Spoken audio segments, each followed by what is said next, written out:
Okay, here's another one of those Ooparts that are in Egypt.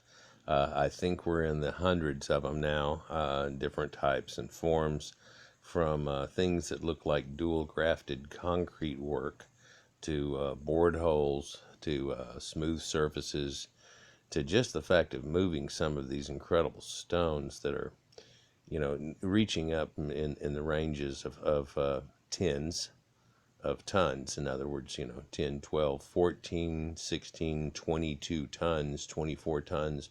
Our best cranes that we have today in a total hookup of some metal giant structure can only pull up something that's around 25 tons with any movement whatsoever, and you just scooting the thing along. It's not anything that they had back then. You can't quite even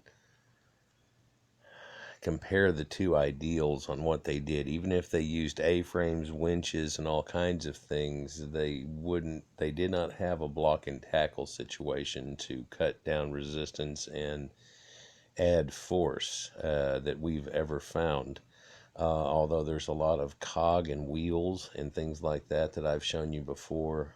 This is an echoing of a Brian Forster video. He does the Hidden Inca tours, and it's the one that is on the cutting front of this type of thing, and in fact got so involved in the Paracas skulls that he was able to DNA test them, and once he did, he found out that their DNA matches primordial people from around the Black Sea in Europe, which was quite enlightening whenever we find out that Kamyana Mohila of 22,000 BC, showing writing mentioning Sumerian gods and things, is right in that area, and we are not too far away from Göbekli Tepe and not too far away from the Caucasus Mountains and things, and just right around in that same region. These people, you can go 20 miles in a day, so people didn't necessarily all live in one spot, and once they spread out, it became quite graphic. A lot of people look at this Caucasian thing and thinks that, like somewhere around zero, these people came out of the Caucasus, and it's like, no, they're talking about like from before the last ice age, where these Caucasian people had expanded out, and now we're finding it was way before then too, but not to go into those subjects on this.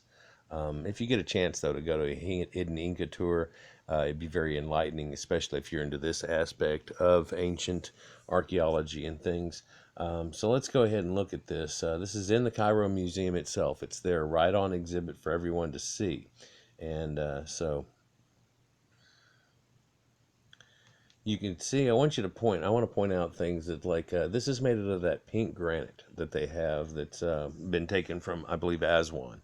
And though it got transported 400 miles, some 400 miles away from where it was quarried at to wherever they got this at to bring it to the museum eventually, being outdoors, you can tell at one time this was carved a whole lot nicer, and being outdoors, it eroded to this level. And this is pink granite. It's pretty hard on the scale. I think it's a 6 or a 7. And so it takes something extremely harder than that to beat on that object. Well, the object that's in question here is actually this one straight across from it in the museum. And this is that black basalt type thing that you see. And it's a very smooth object, perhaps a little bit tapered from bottom to top. In other words, it's some 16, 18 inches at the bottom, and at the top it's a little less than a foot. I want to note that the cornice that you see across the top of it there, hopefully this is really coming in. Let me see if I can bring that out. The cornice that you see here across the top of it, and how it really looks like the cornice that you'd see on a house or trimming right up around top and things like that. No one knows what this was used for, but the oddity here, it has many. Inside of itself, these holes we're going to look at, and indeed it's what Brian is looking at. I want you to note how smooth this surface is here and the other surface that we're going to look at. This edging here has been dinged, but this flat surface, as we go here and look, you can see how smooth and flat that surface is as we come around there. Now, this looks like it's made out of that same black basalt that we see in most of not most, but in some of their artwork. And what makes this unique is how hard that it is for even somebody to work this stuff. I've yet to redo. I've got a video, but it's so terrible from 400 back, where it shows you talking to a stonemason who actually does this for a living. He makes gravestones and things, and honorary plaques and things, and works with marbles that are all like this and stuff. And they actually take this guy, he's got his own marble right there, and they walk up with the tools that we say that they used to do it, and they ask this man to be able to make something that looks like this, and they show him a bunch of pictures of it, and he's looking at him like, man, you're crazy, it's going to take me years perhaps to do it. And then they pull out the box and they go, we want you to try to do it with these tools. This is what the Egyptians used to make that exact same thing. And you see the wheels in this man's mind start turning and stuff, and looking around at his mechanisms, his equipment he uses, his methods, and it rolling through his mind on how, if you didn't have this, what would you do? And you can see this guy. It's kind of clipped in my video, but you actually just watch this guy inside of 3 minutes of my video, but really over a 30-minute period, where they keep talking to him and he keeps thinking about it, and even at one time steps away from everybody, and he literally almost goes into a panic attack trying to think through the possibilities of this. And you can see this guy just reveling through this on how it just becomes impossible. And then as he starts to try to think of ways, he tells you that that's not feasible for them to have done back then either, and he just starts falling into a hole where he doesn't have an idea of what to do.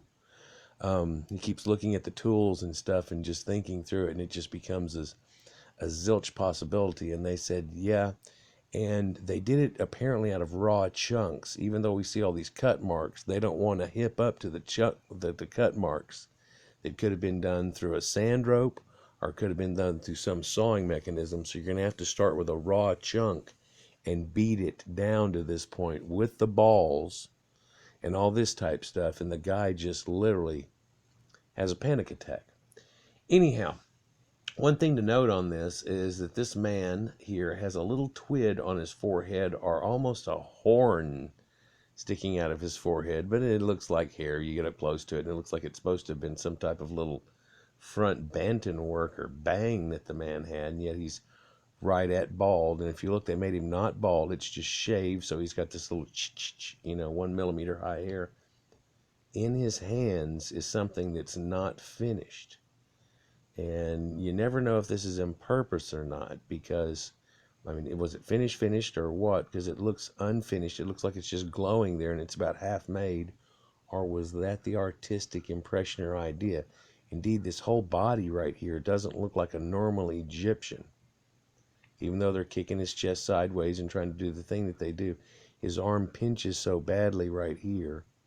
It's really a stylized look, but also one that you can see is meant to look representation of real. The ear that's here and how it looks extremely real, and the expression on the face, the brow line, things like that. It really does show you that he's got quite a look to him. I'll see if I can't grab that again, but here we're looking at these holes, and you can see how it bores right through, and the riveling as it goes through the hole. But then you see this outer edge here, and right there on that tip, you can see where whenever they started, they must have kicked off of line and got out of sync with one of those copper drills that they have.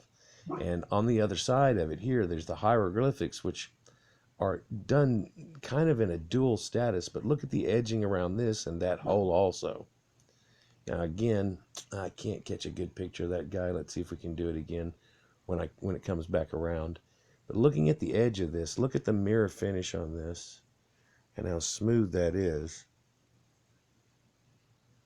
and flat and parallel. Now the back right here facing this is actually still stippled, and you'd wonder how much working it would take to get it down to that exact level there. And then this rod that runs right through here, this rod that's right here, and its exact size. Now sure, you can make something that's like a template out of wood with a little U in it, and then move it down through there and find your big spots and have people keep sanding it from there. But that would be way after something was created like this. But look at that line as we pivot. It goes right down there, and how perfect that is. And this scalloping that's in here, this edging and this exact shape here is not a circle, and it's on an arc, but it's not perfect. Yet it's not perfect down the whole damn thing. So it's perfectly imperfect all the way down the whole thing without even a slight change. There is one slight wiggle right here where I'm lining up at and going down that you can see in it when you do, but it's a mirrored effect, and then we're back to squared off, you know, and a panel facing here that had to have something done to it to have that amount of workmanship for that little area and that little side. And apparently this was facing the wall again. You see the back over here now, it's all stippled out. So let's continue here and look up at the top of this after we see this shine that runs down there. That's in itself, that's, how do you cut that? How do you do that with the little ball things and so on? It's near impossible. You look up here on top, and what we have are a bunch of bird feet, and it's looking like they are a falcon or a hawk or an eagle type of feet, you know, and indeed Horus. And so each one of these bird feet that are here would have been attached to a small statuette that goes up above this. That's what I didn't do before I did this video, is pull up a picture of the Maltese falcon, because it's believed, there's a story, that the Maltese falcon was one of these things popped off the top of one of these, whether it's this one or one like it that had more significance or what. And then, you know, so there's some idealing going on there. But look at the perfection running down through here. And you measure each one of these slots and these little things that are like little footprints, and they're all exactly the same. And again, the buildup above this would have been where these giant birds are, you know, Horus type of things that are all here on the side of this. And it looks like people had broken them off in antiquity. And man, can I get a picture of this guy? Look at how flat that is, though. Again, just one more time going around it. And go around the whole thing here and look at this side. Now here's a hole type thing, and it's hard to realize what we're looking at here. Did they try to make a hole and then decide not to, and a chunk broke out? No, it doesn't look like that. It looks like they're even trying to make this square. So is this for some type of levering type of thing or whatever? And why would they screw up the whole face of this to do this? Now, a lot of people say it happened with the British afterwards when they're trying to get them and bring them to the museum and stuff like that. But the outer edges of this are so smoothed off. You can tell this happened in antiquity, and they actually utilized this for something. And, you know, it's always thought as in movement and things. And again, this side here doesn't have quite as good a hieroglyphics. But look around that hole there, and you see the smoothing around that hole, and how perfect it runs through there. And the smoothing around that hole leads you to believe that it's not something they did recently and just chipped.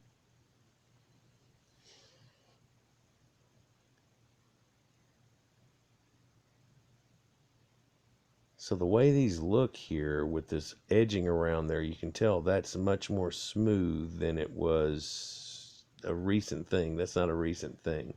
This is some type of siding holes. What are they? So people have put forth the idea that these holes here are used to pick the thing up and move it around, and that would be a great idea, but they're at different heights. And the one that we're looking at right now would take somebody barely 5 foot tall to perhaps pick it up if they had it at shoulder height and tried to lift it.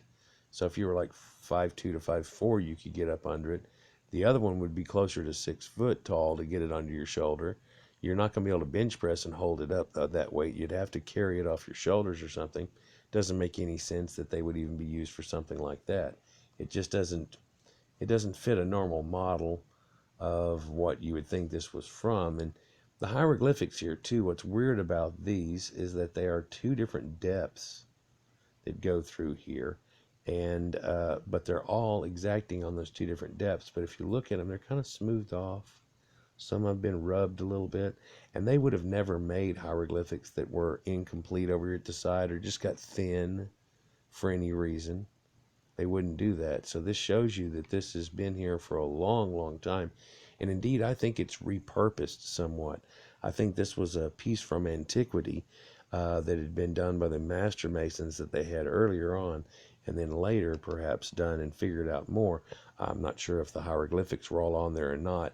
If we were to read over them, you might be able to tell what it says. But again, looking at the top up there, you can tell that there would have been some 20 birds down the end of this, and I believe those are Maltese falcons, by the way. And this corbelling, and with this set right next to another one, and next to another one, next to another one, next to another one, are these like a wall decoration that you would put up against a flat wall and make the wall appear to be different. Um, what would you utilize this for? Why would you go through the trouble to do it? The designs on the bottom seem to be etched in, and you can tell that even though they're etched into a depth, then the depth point has not been smoothed like they are on all the hieroglyphs and everything else, but they're unsmooth, leaving that lighter appearance and that show. Um, and he's kneeling right upon it, so it must have been there perhaps in older times. And you can see again down the edge here how smooth it is. It's just an oddity that they have that this end right here on the very tip of that has a slight bulbing to it, but looking down those edges and how perfectly smooth it is, if you touch that, it squeaks against your fingers. And it is of this age. Now, when you look at the holes that are like this and you think about that they're of that age, and of course they haven't been exposed like the lion had earlier, and this is something that's 2 notches harder in hardness, so it would erode less. But at the same time, this is done to a perfection that a lot of the other statues may have been done to that are outside perhaps. You know, you can make something a rendition, or you can make it in complete artwork, and you can see that variation. Why they do it or why they don't do it is an oddity. The one thing I wanted to note here that no one's pointed out is that this ring right here would fit easily inside of here. In fact, this is a smaller beginning point. It's my thought that they started with this, realized that it needed to be a bigger hole, and went with that. If you made this into a circle, it would fit inside of here and leave quite a wobble or a gap outside of it. So anyhow, interesting stuff here, guys. Just wanted to point that out. I've got a few vids in the mix. And again, check out Brian Forster's stuff. He's all over the world, and they take tours all the time. Not too expensive, and you actually get to see the world and places. I've never gone on one, but I've seen a lot of video footage from them. In fact, quite often I kite little parts out of each one of them, because they're not just wandering around, at 15 miles an hour, strutting by, looking at walls occasionally, but they're stopping and taking a look, and then things like this are showing up, and they're taking a note of it, trying to let other people know that are thinking of these same lines. Like, share, and subscribe. Enjoy.